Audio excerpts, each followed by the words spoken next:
Good morning বন্ধুরা, সবাই কেমন আছে? আশা করি সবাই ভালো আছে, আমিও ভালো আছি। চলো নতুন একটা মিনি ব্লগ শুরু করা যাক। সকাল থেকে রাত পর্যন্ত কী করব তোমাদের সাথে সব কিছু আমি শেয়ার করব। চলো প্রথমে তো ব্রেকফাস্ট করতে হবে, তো ব্রেকফাস্ট থেকে আমি সব কিছু শুরু করছি। তো দেখতে থাকো মিনি ব্লগ। দেখো আমি ভাত বসিয়ে দিয়েছি, ঠিক আছে, ব্রেকফাস্টের জন্য। এরপরে তো আরও সব কিছু করতে হবে, তো তোমাদের সাথে সব কিছু আমি শেয়ার করছি, ঠিক আছে। তো এবার তো খেতে হবে ব্রেকফাস্ট। তো দেখো আমি দুপুরের জন্য ডাল রেডি করে দিয়েছি।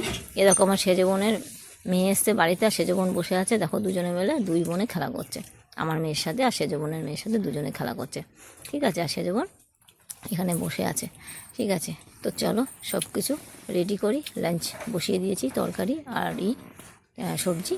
আর দেখো সবজি তরকারি আর ডাল হয়ে গেছে, ঠিক আছে। দেখো সব নিয়ে এসেছি খাবার, দেখেছো। তো দেখো গুড ইভিনিং, আমি এখন এই সময় শুয়ে আছি, ঠিক আছে না। তো তোমাদের সঙ্গে একটু কথা বলছি ইভিনিংয়ের সময়। তো চলো আবার নাইটে দেখা যাক কী কী করা যায়, ঠিক আছে। এবার তো ডিনার বসাতে হবে, তো ডিনারের জন্য আমি কেটে নিয়েছিলাম লকি। আর দেখো ডিনার আমি নিয়ে চলে এসেছি লকির সবজি। আর গুড নাইট, গুড বাই।